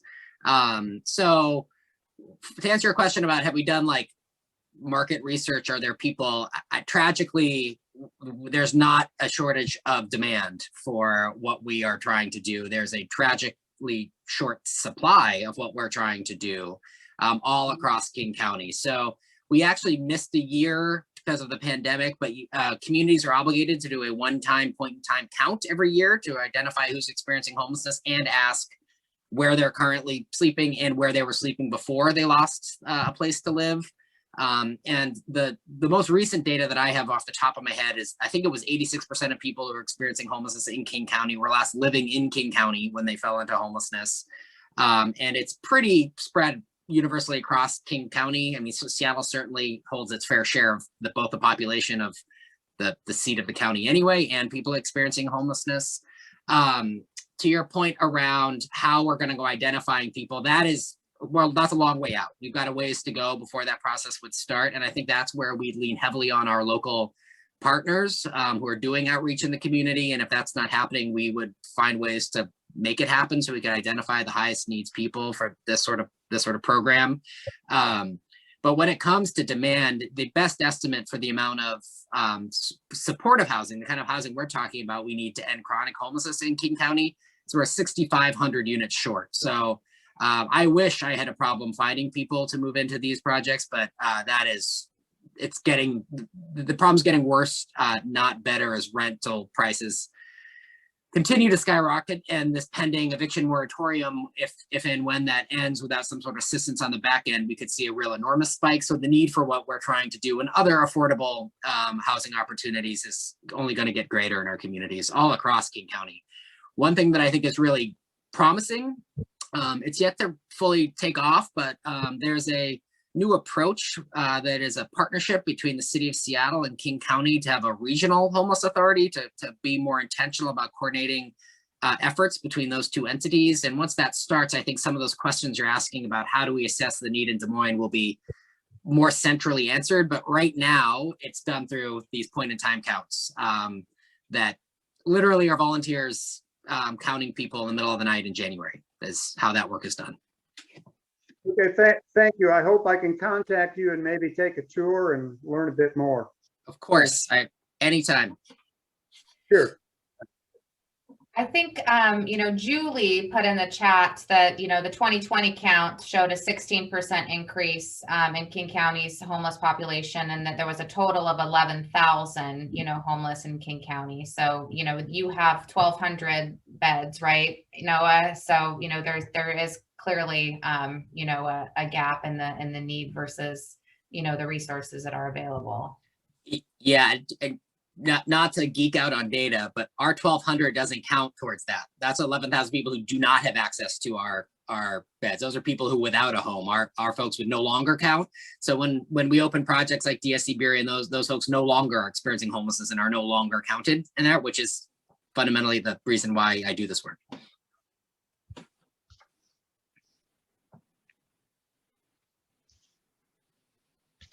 The only other thing I want to just encourage and remind all of our community citizens that are here tonight is that the Burien City Council will be reviewing this on April 5th. And, if you have comments, you can get them to them at that time. Or again, this is being recorded and this is an opportunity for you to give feedback to, the city as well. So just if there are any questions, comments, or concerns, now is a really, really good time to lay it on the line, and it's a safe place.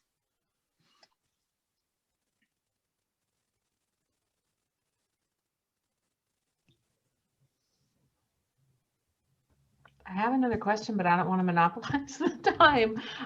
So I didn't think of this before. I'm personally supportive of the project, but someone mentioned something about displacement, and I know that anytime there's a new development, there's going to be some displacement of whoever was there before, and so I guess I would ask, like, is there some level of displacement that's happening that's higher than other developments in Burien? I know there's another one at the municipal lot that just got approved.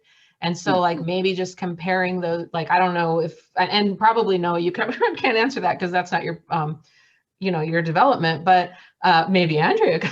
But I'm curious and like what kind of mitigation is happening? I know that when I lived in Seattle, when a person was displaced, there was some monetary thing. And I'm just kind of curious about that because I saw it and hadn't thought about it before.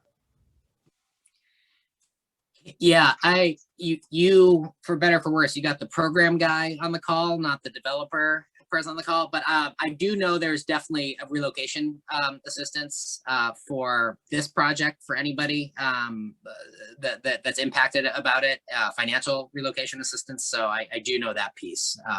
Beyond that, I'm a little talking outside of my expertise and be happy to get answers to those kind of questions from the real experts. I can just follow up really quickly. There's about 14, small businesses in that business complex, or 14, entities that need to be, found new places to work, and that there is, budget money, that DESC has to be able to, find them a new location. So I know that was something that, Daniel and I, spent a great deal of time talking about, gosh, it'd be great if we didn't have to, displace anybody. There are some vacant properties. What went into that, analysis for that specific site versus another site. And I think, again, the developers could certainly, as Noah said, answer that question, better than, Noah or I, for why, this side of the street instead of that side of the street. But hopefully we'll be able to, find, new locations for those, businesses that are being displaced within Burien. And I think Maria unmuted herself at least earlier if she had a question. No, I'm Maria and I work at DESC. I just want to add to Andrea's, to Andrea, when you said something about the April 5th meeting of the City Council about this project, is they also welcome, if you support the project, they also would like to hear that. So, I mean, they would like to hear all feedbacks, be it positive or negative or supportive or not supportive, just so to help them kind of figure out what would be their decision. Yeah, so I just want to mention that. Thank you. Yeah, thanks, Maria. I'd echo, and so do I. I mean, I'm really interested. I mean, we really take the commitment to being a good neighbor very seriously, and we have 14 similar buildings in Seattle where we've developed really deep relationships with our neighbors over the years, and it's because we have upfront, honest conversations with one another. So I would like to be considered a partner and a sounding board. And to Andrew's point, yeah, a safe place to raise difficult questions. I'm all ears. And I think sometimes there are ideas from the neighborhood that kind of help us out too, in terms of our programming and then our operations and the community. So yeah, feedbacks are great. I know one thing that we would like to continue to have a open conversation about is we're working to file an application for a creative district in the city of Burien. And so a lot of, the work that you're doing with, art on the side of the building, thinking about, art therapy, as a way to help, support the vulnerable population. That could be a really great way, to, integrate, with, again, existing work that we're doing to help support, a vibrant, thriving, community and, just create more, economic development. Also, of course, would be interested to help with your, employment, work that you're doing as well, skilling up workers and things like that. Yeah, that's fantastic. We always, my experience has been, we have amongst the population we serve, we have a disproportionately high number of people with real artistic interest, tendency, and skill. So connecting that to the broader community, and would always love to find ways to be a support and receive support from the local community around workforce stuff and any other work you guys are doing. So I think that's fantastic.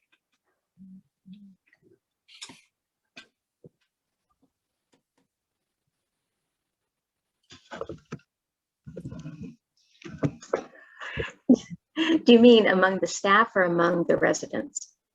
The hierarchy. Residents. Okay. Residents. Yeah. Yeah. We one of the things we've done over the years is try to find ways to really just promote community integration. It's a real significant indicator for recovery for people, however they choose to define that. And one of the most common themes throughout that is art, and art of just remarkable creativity and quality kind of spills out time and time again. It's cool to see. Mm-hmm. Yeah.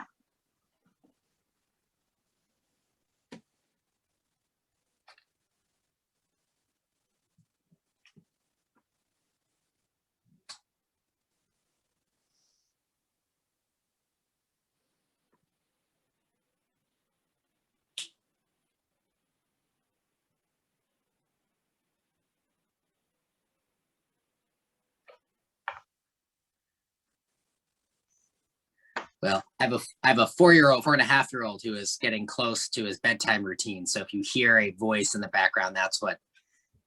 Apologies, but he's being very patient, I must say.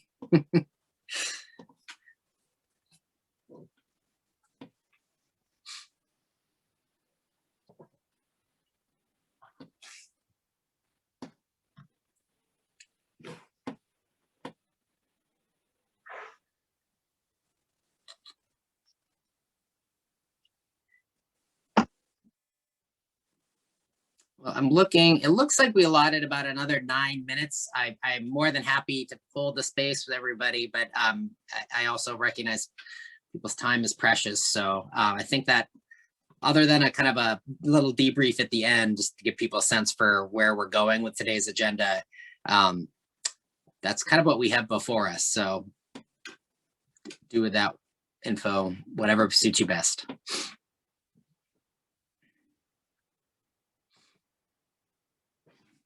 Sorry, no, you're saying that we're going to sit here for 9 minutes and then come back and we're just going to do like a little debrief. Yeah. And so just to recap, the top 3 concerns that we had from the business community were site location and displacement. We've kind of addressed those. The second, main concern was, what is the eviction rate and what happens to people when, they are having struggles. And you answered that question, pretty clearly.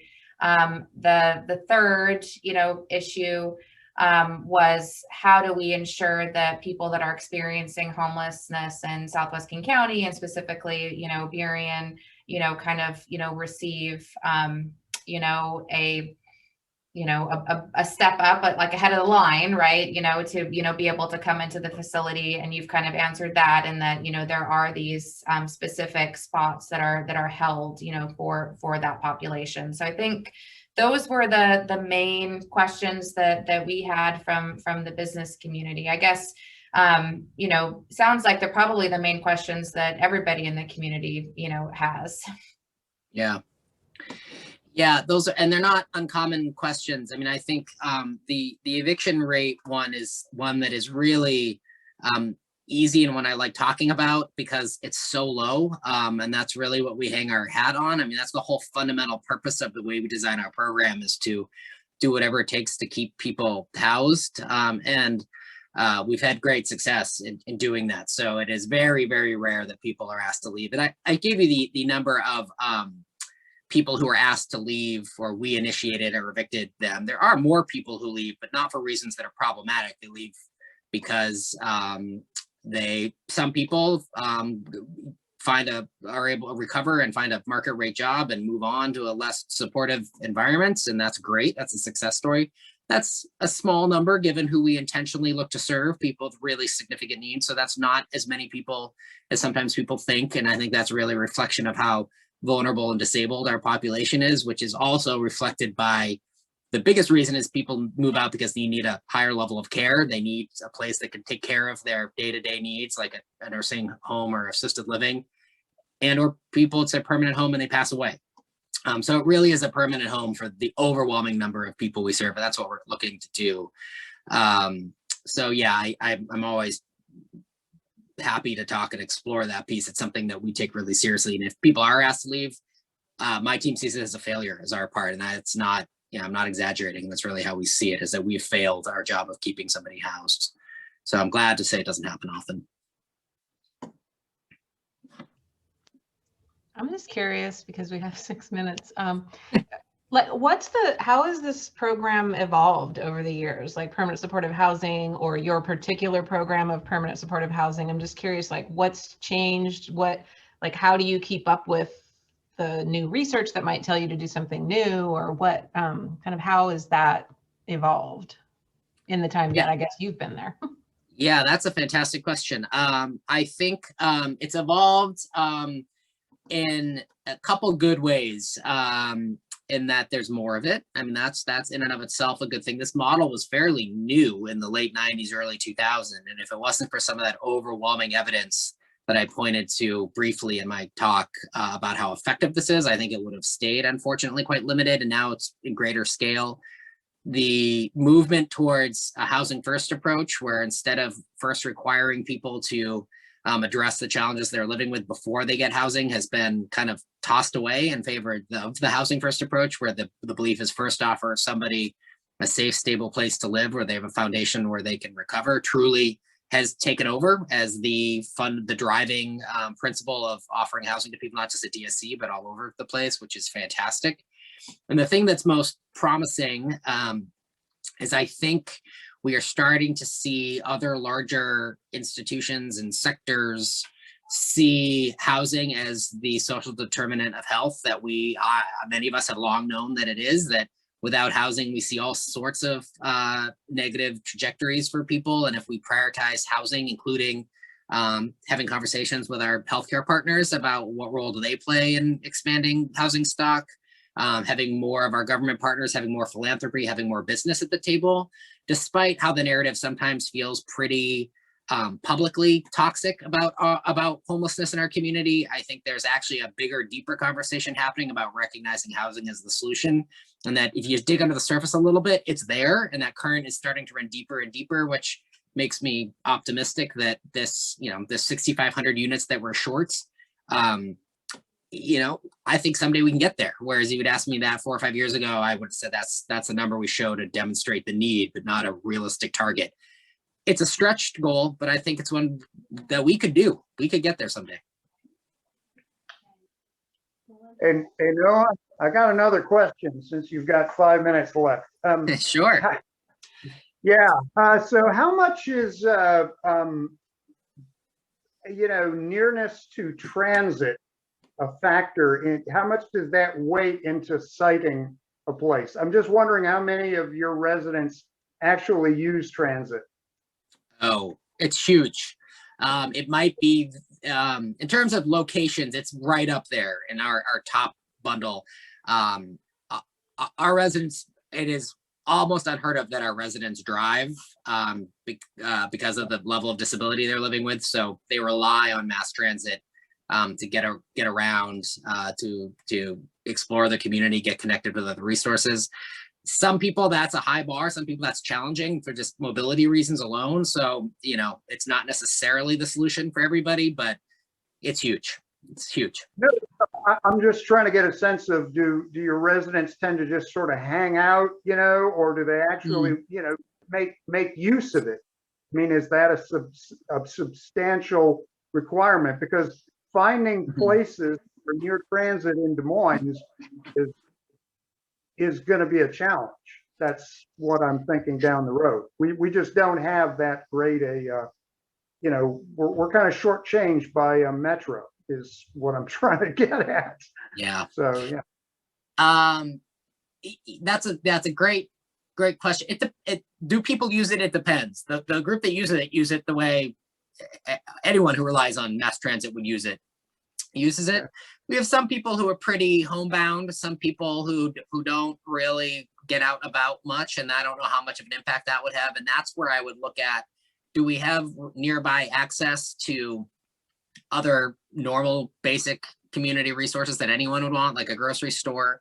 And even then, one thing we do is our staff. So I know I've seen some chats and some comments about the staffing levels.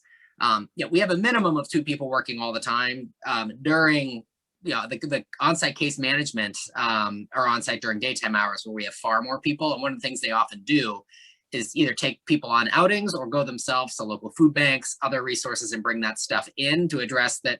We have people who getting to a local food bank, just the logistical or the other kind of just the barriers to that are great. And so helping them do that, we find ways to try to make that as easy as possible so people don't run into food scarcity or anything other. Same with medical care. We take people to appointments all the time because it's just challenging to navigate on their own.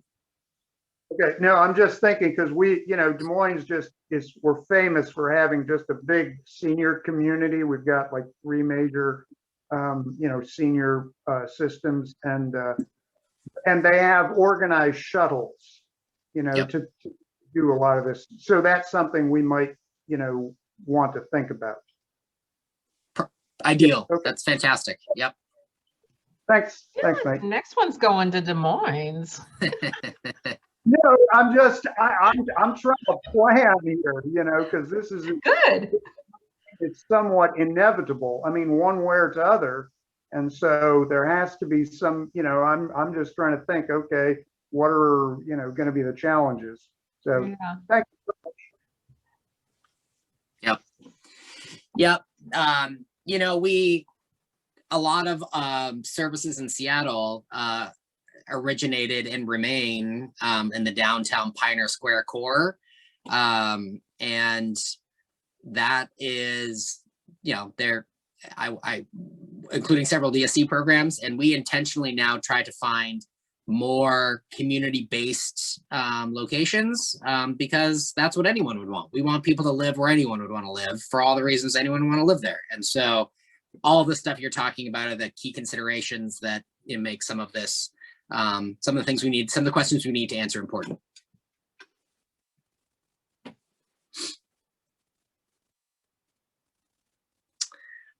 Well, every time I've had one of these conversations, the breakout clock, it always ends mid-sentence, or we don't get an actual goodbye or thank you. It's really awkward. Someone's saying something and then it just ends. So unless there's another question, I just quickly want to thank you so much for the attention and the great questions, and look forward to having more of them and getting to know you. Thank you. Thank you. All right, I'll go back. Bye-bye. Thank you.